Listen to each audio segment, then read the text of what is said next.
নিজৰ দিনত অতি বুদ্ধিমান ব্যক্তি হিচাপে জনাজাত আচাৰ্য চাণক্যদেৱৰ কথাবোৰ আজিও বহু ক্ষেত্ৰত সঁচা বুলি প্ৰমাণিত হয়।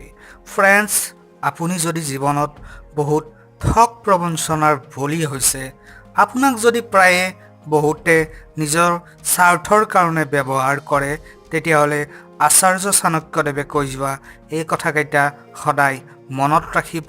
আপুনি জীৱনত কেতিয়াও কোনো ঠগ প্ৰবঞ্চনাৰ বলি হ'ব নোৱাৰে, লগতে আপোনাক কোনেও কেতিয়াও নিজৰ স্বাৰ্থৰ কাৰণে ব্যৱহাৰ কৰিব নোৱাৰে।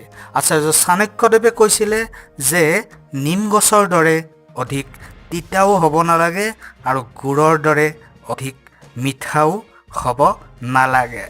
২ নম্বৰতে ফ্ৰেণ্ডছ, আচাৰ্য চাণক্যদেৱে কৈছিলে যে চিধা আঙুলিৰে যদি ঘি নোলায়, আঙুলি তেৰা কৰিব লাগে।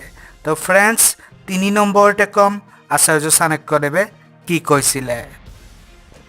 আচাৰ্য চাণক্যদেৱে কৈছিলে যে জংঘলত যিডাল গছ চিধা দেখা যায়, সেই গছডাল সহজে কাটা যায়।